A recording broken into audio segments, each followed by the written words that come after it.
What's going on, RFD gang? You know, sometimes my dad thinks that I need to step up my culinary game. So he thought it would be a good idea to fly down all the way from Maryland. Come on, let's get going. You know, just give me a second to teach you guys a classic French dish that is known as Mussels Meuniere. And it's not to get confused with Mussels Marinara. So stay tuned.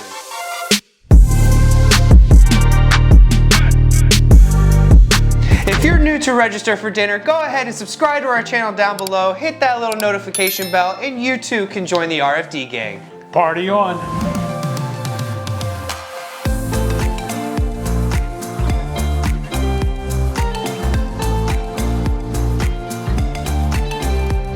Hello again. What we're going to make is the mussels that come from the northern part of France and in Belgium. They're very popular, and this is a very quick and very easy dish to make. It can be served either as an appetizer or as a main course along with let's say French fries. So to get started, you start off, and we're using about 2 pounds of fresh mussels that have been already washed and cleaned. You want to go through and make sure that each mussel is fully closed. I'll give you an example. The sound of one that isn't. Sounds hollow. And the sound of one that is closed.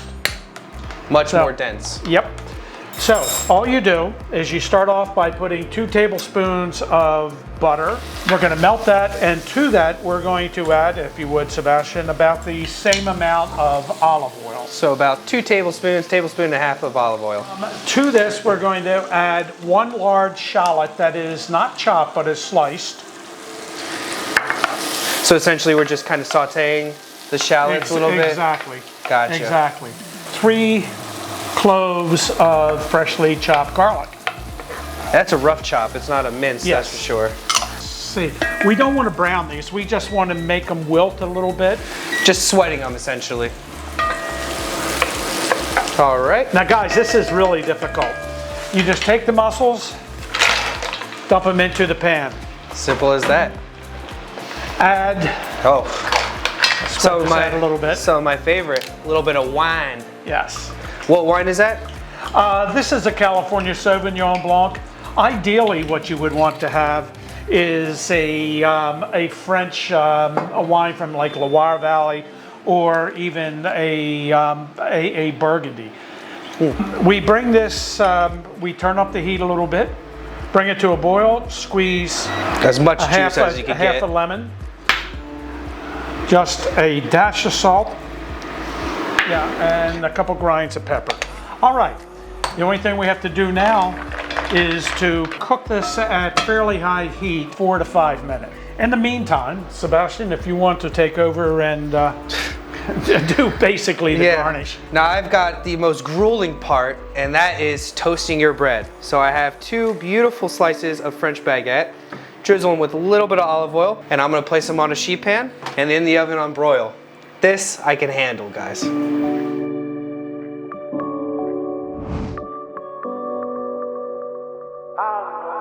Okay, after about 4.5 minutes, my mussels have opened, and I'm going to set this off to the side. What we want to do is turn off the heat, remove the mussels from the pan. There's no need to try to arrange them. You just want to get them out, because now we're going to make the absolutely delicious sauce that goes with the mussels. And the sauce is nothing more than wine and mussel juice. To the sauce, we're going to add roughly chopped parsley. It's about 1/4 cup.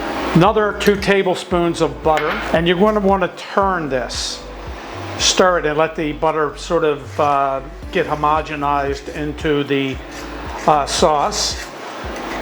And that's just about done. And then about, I don't know, 1/4 cup of heavy cream. That'll help thicken the sauce a little bit. The sauce shouldn't be very thick. It should be just thick enough that it sort of clings to the mussels.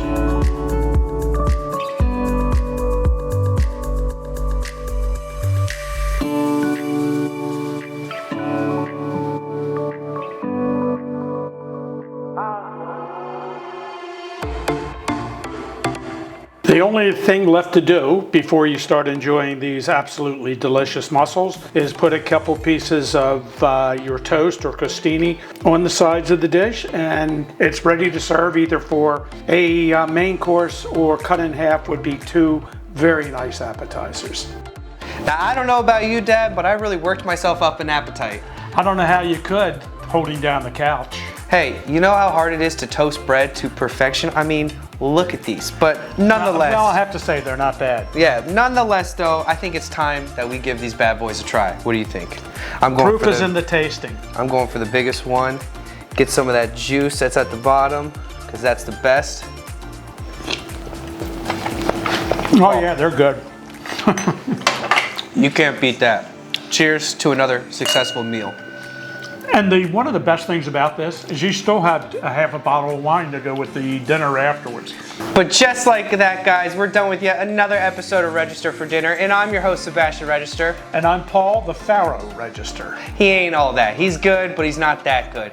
But if you can't wait for us to cook something else up, make sure you go ahead and smash that like button, comment below, and subscribe. But as always, stay hungry, my friends.